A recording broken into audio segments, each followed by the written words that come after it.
이제 제가 먼저 묵상한 말씀 함께 나누도록 하겠습니다. 오늘 이곳에서 예배드리는 것이 3주 만입니다. 2주 전에 우리가 아우팅 시간을 함께 가졌죠.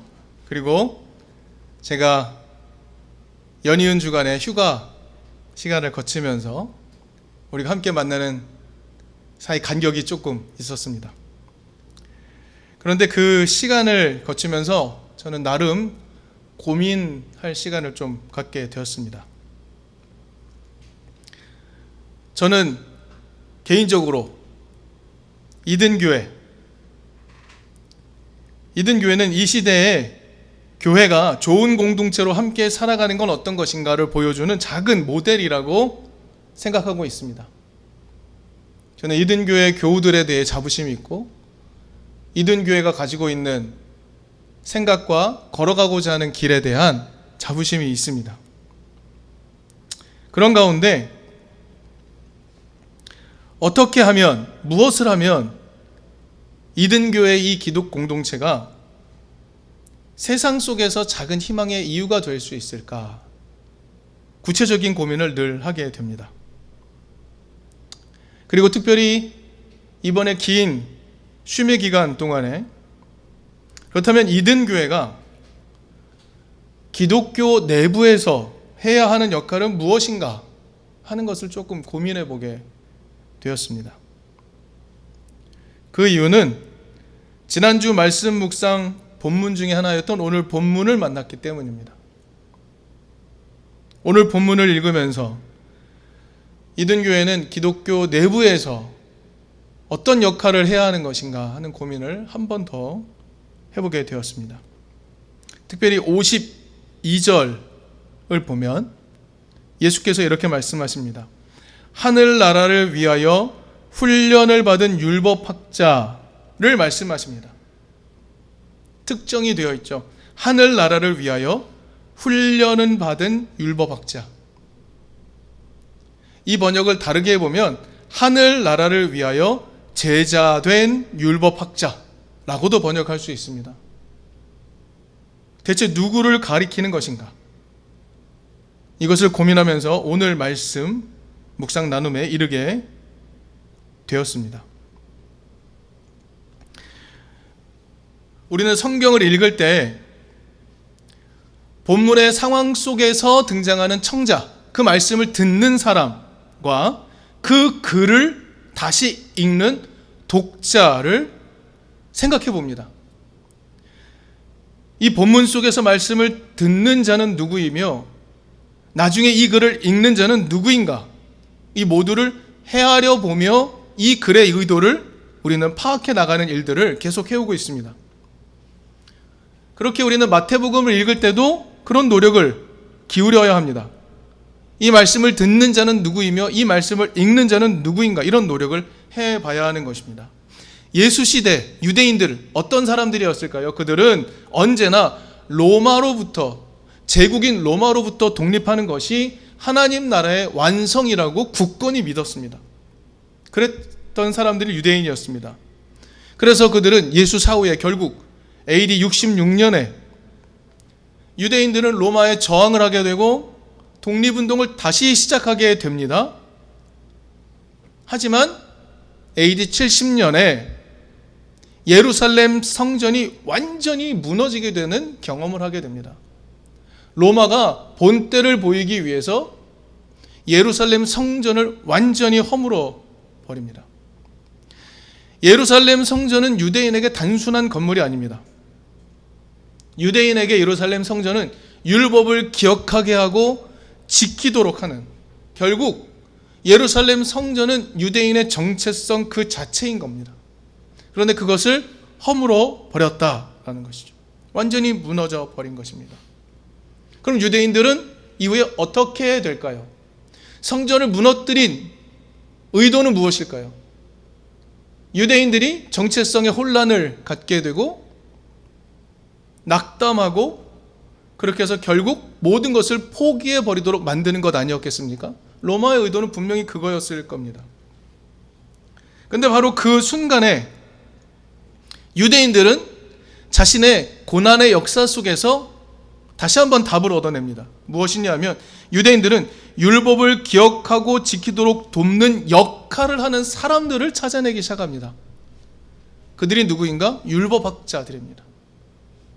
성전은 무너져 버렸지만 그럼에도 불구하고 하나님의 율법을 기억하고 다시 지키도록 돕는 역할을 하는 자는 누구인가? 율법학자들이 중요하구나라는 것을 다시 깨닫게 되는 것이죠. 예루살렘 성전이 무너지니까 사람들은 뿔뿔이 흩어지게 됩니다. 그 많은 유대인들 중에 많은 수가 로마 제국 안에서 매우 중요한 도시 중에 하나였던 안디옥으로 도망가게 됩니다. 거기에 마태복음을 받는 공동체가 형성됩니다. 마태복음은 어떤 느낌일까요? 유대인으로서 예수를 따르고자 하는 사람들을 위해서 기록된 사람들입니다. 유대인의 정체성과 그리스도의 길을 따르려고 하는 정체성, 이 두 가지를 가지고 있는 사람들을 위해 기록된 복음서. 그러면 그 유대인의 입장에서 한번 생각해 보십시오. 그들에게 이전부터 있던 것, 예전부터 있던 것, 옛것, 이것을 성경은 낡은 것이라고 번역했지만 제대로 번역하면 옛것이라고 우리는 이해할 수 있습니다. 예전부터 있었던 낡은 것, 옛것, 즉 율법, 그들에게 오래도록 있었던 이 율법은 폐기해야 할 것이 아니었습니다. 예수도 그런 생각을 가졌습니다. 산상수훈 아시죠? 산상수훈 한복판에 놓인 말씀, 마태복음 5장 17절에서 예수 이렇게 말씀하십니다. 내가 율법이나 예언자의 말을 폐하러 온 줄로 생각하지 말아라 라고 말씀하십니다. 폐하러 온 것이 아니라 완성하러 왔다라고 하시죠. 율법을 폐하러 왔다고요? 아닙니다. 율법을 완성하러 왔다고 말씀하시는 겁니다. 유대인들에게 옛것, 이전부터 있던 것, 이것은 폐기해야 될 것이 아닌 것입니다. 그리고 더불어 예수로부터 해석되는 새 것, 이 두 가지가 함께 해석되어야 하는 것이죠.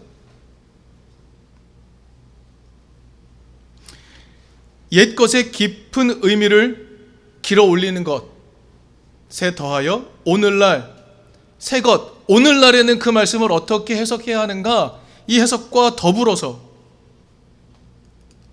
그 의미를 찾아내는 것, 이 역할을 해내야 하는 것입니다. 마태복음을 받기 위하여 안디옥에 모인 공동체에게 필요한 것이 바로 이런 것이었습니다. 그래서 오늘 52절이 중요합니다. 하늘나라를 위하여 훈련받은 제자가 된 율법학자, 이들이 해야 하는 겁니다.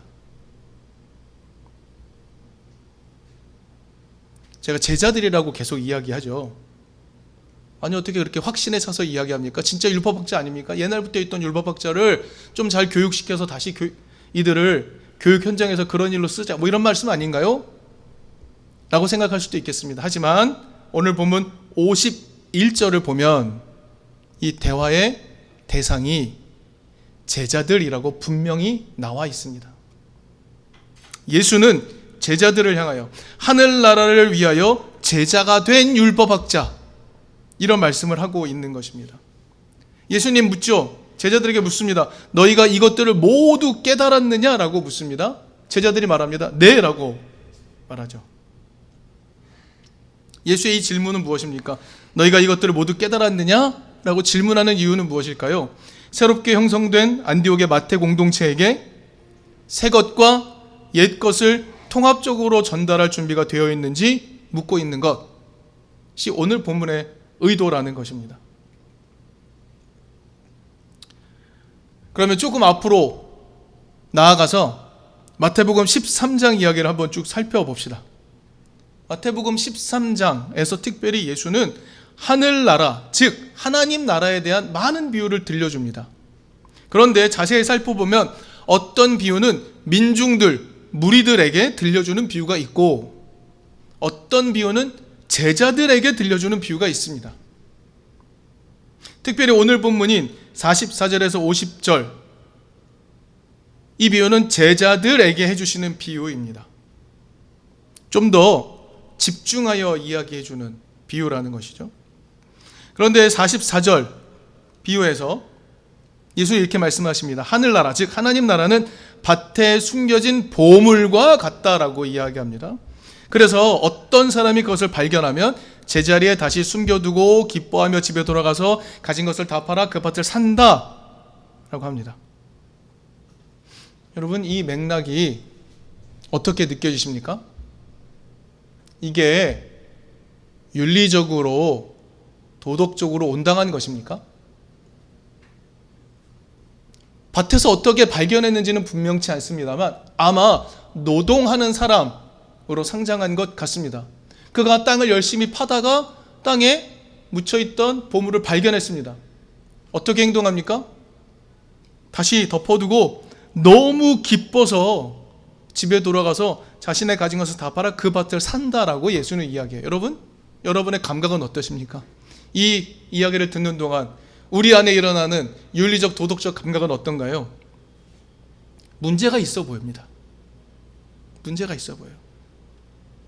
심지어 역사적 예수 연구가 중에 한 명이었던 존 도미닉 크로산이라는 분은 이런 얘기도 합니다.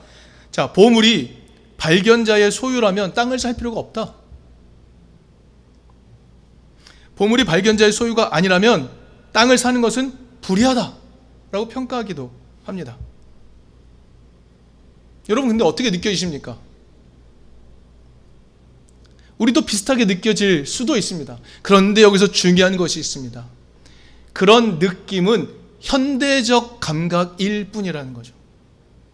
오늘 우리가 그렇게 느낄 뿐입니다.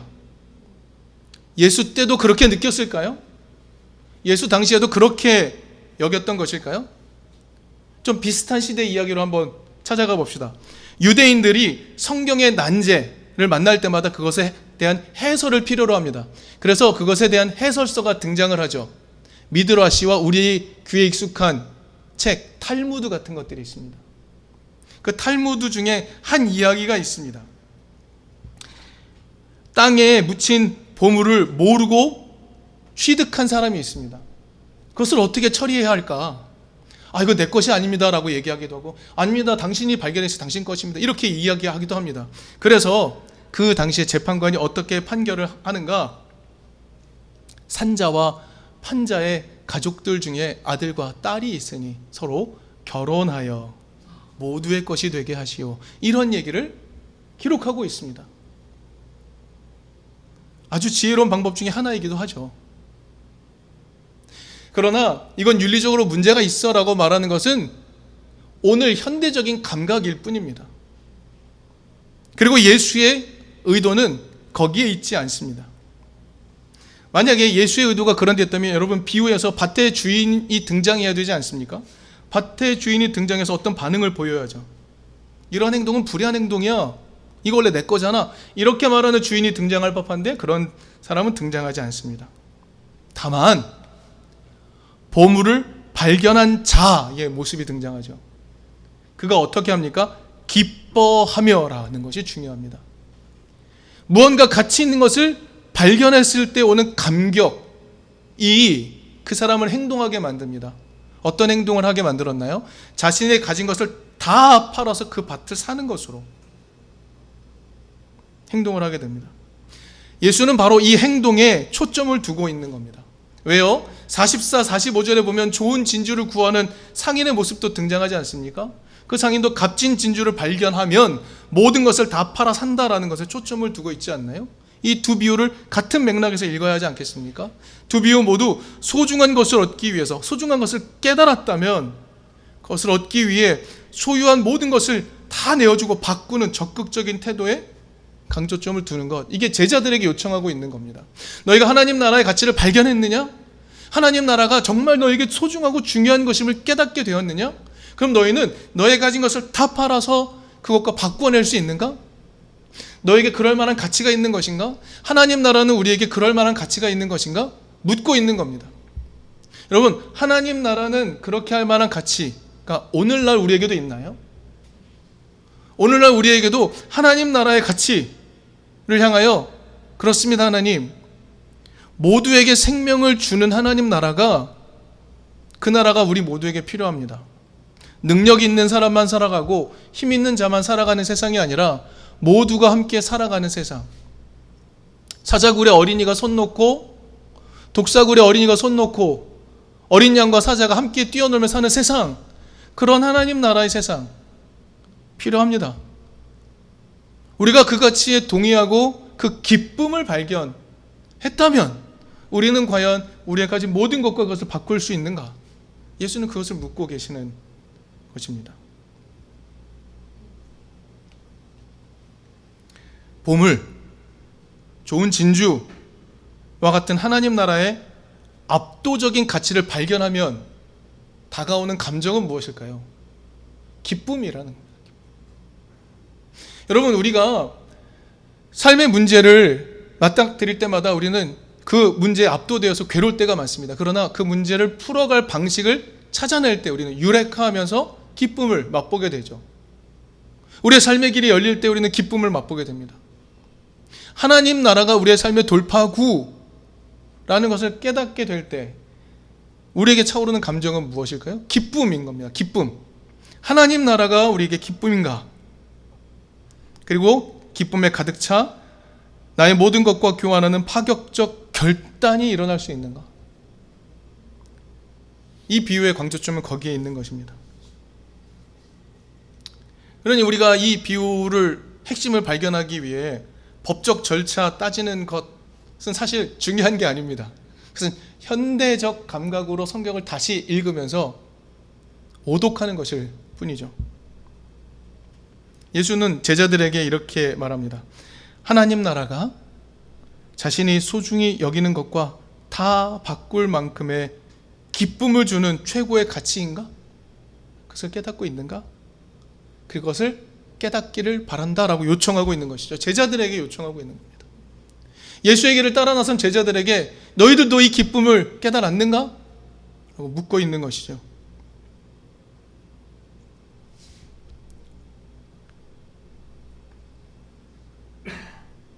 특별히 밭에 숨겨진 보물을 발견한다. 밭에 숨겨진 것. 그건 어떤 느낌일까? 오늘 본문 13장 3장의 35절에 가면 예수께서 이 모든 것을 비유로 말씀하시는 이유를 이야기합니다. 35절에 이렇습니다. 이것은 예언자를 시켜서 하신 말씀을 이루시려는 것이었다. 나는 내 입을 열어서 비유로 말할 터인데 창세 이래로 숨겨둔 것을 털어놓을 것이다. 창세 이래로 숨겨져 있는 것을 털어놓을 것이다. 보물을 발견한다는 느낌은 어떤 겁니까? 창세 이래로 숨겨진 하나님의 의도를 발견하는 것이죠. 하나님의 의도를 발견하는 것. 하나님의 의도를 발견할 때 오는 기쁨을 누리고 있는가?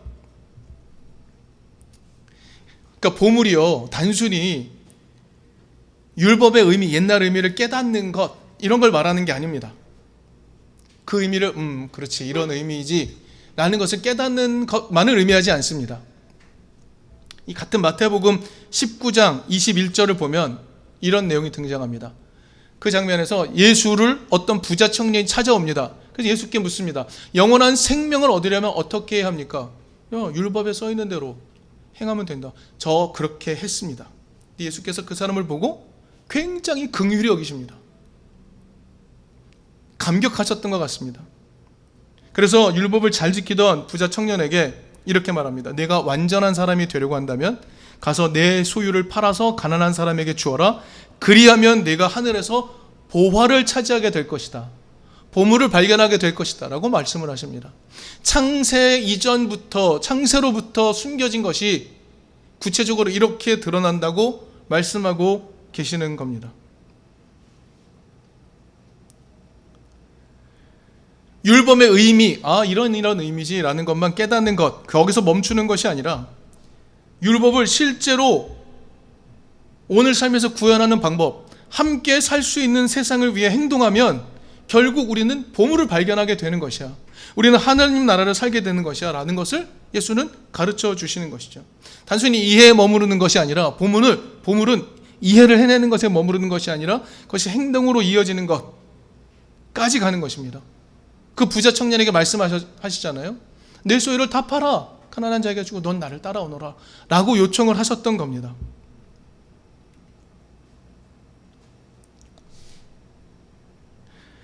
다시 우리가 마태복음을 전해받는 사람들의 상황으로 돌아가 봅시다. 유대인들에게 자기 정체성의 원형, 성전 다 무너진 상황입니다. 성전이 없습니다. 그런데 마태복음을 읽는 사람들에게 이 말씀을 전달하려고 하십니다. 하나님 나라는 지금 여기에 존재할 수 있다라고 말씀하시는 겁니다. 44절에서는 보물을 발견하죠. 이 보물 발견하고 52절에서는 자기 곳간, 아까 이것을 보물, 창고로 이해해달라고 말씀을 드렸는데 같은 표현을 쓰기 때문입니다. 보물을 발견했고 자신의 보물 창고에서 새 것과 옛 것을 모두 꺼내는 것. 새 것은 무엇입니까? 예수로부터 비롯된 새로운 율법 해석. 옛 것은 무엇입니까? 원래 율법에 있던 깊은 의미, 이것을 꺼내서 나누어 쓰는 것이 연결되도록 하십니다. 보물을 발견하고 그것을 꺼내어 쓰는 것, 나누어 주는 것, 이 순환을 이뤄내는 것, 이 일을 하는 것이 하늘나라를 위해 훈련을 받은 율법학자 역할이라고 말씀하시는 것이죠.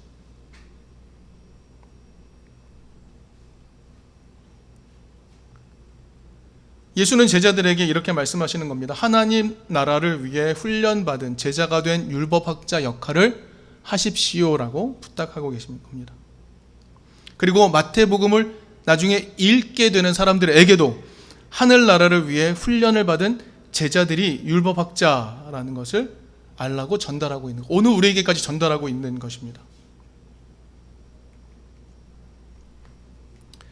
이 깨달음을 가지고 이든교회가 한국교회 안에서 어떤 역할을 해야 하는지 고민해 보았습니다. 첫째로 확인해 보아야 할 것, 우리는 하나님 나라의 엄청난 보물을 발견했는가? 우리는 하나님 나라가 우리에게 기쁨이라고 고백할 수 있는가? 우리는 하나님 나라의 가치가 오늘 우리의 삶의 희망이라고 말할 수 있는가? 사실 우리가 그것을 깨달았다 할지라도 그것을 우리의 삶에서 구현해내기까지 용기가 필요한 것도 사실입니다. 이렇게 동의할 수 있죠. 네, 그런 것 같아요. 거기까지는 갈 수 있습니다. 하나님 나라의 가치가 우리에게 꼭 필요한 것 같아요까지 말할 수 있습니다. 그러나 그것을 살아내는 것에는 엄청난 용기가 필요합니다. 엄청난 결단이 필요합니다. 압니다. 우리에게 그렇게 해낼 수 있는 용기가 있는가? 우리에게 부족한 것도 압니다. 그것 때문에 하나님이 우리를 책망하지는 않으실 겁니다. 그러나 여기까지는 도달해 봐야 하지 않습니까? 과연 우리는 하나님 나라가 정말 필요한 것이다라고 발견했는가? 그리고 그 길에서 우리는 기쁨을 경험하고 있는가? 그 기쁨을 발견했기 때문에 우리 마음속에서는 종종 불쑥불쑥 우리의 것을 누군가와 나누고자 하는 갈망이 솟아오르지 않습니까? 내 것을 누군가와 나누고 싶고, 이 보물을 나 혼자 간직하고 있는 것이 아니라, 하나님 나라를 나 혼자 간직하고 있는 것이 아니라 이웃과 나누고 싶고 친구와 나누고 싶은 마음이 불쑥불쑥 찾아오지 않습니까? 그래서 우리는 새 것과 옛 것의 방법을 모두 창고에서 꺼내어서, 교회 현실로 이야기하면 교회가 가지고 있는 오랜 전통들, 교회가 가지고 있던 좋은 것들, 그 토대들과 오늘 이 시대에 새롭게 필요한 것들을 모두 방법을 다 꺼내서 지금 여기에 맞는 하나님 나라를 교회에 설명하고 세상에 설명하는 율법 교사 역할을 할 수 있는가? 하고 우리 스스로에게 물어볼 필요가 있습니다. 물론 이러한 역할을 이든교회가 완벽하게 다 해낼 수 있습니다 라고 말할 수는 없습니다. 하지만 예수는 그런 역할을 제자들에게 기대하셨다는 것은 분명하죠. 그리고 지금도 마찬가지로 그런 기대를 갖고 계심을 우리는 알 수 있습니다. 우리가 하나님의 진정한 의도를 발견하게 되는 순간, 보물을 발견하게 되는 순간을 경험할 수 있기를 바랍니다.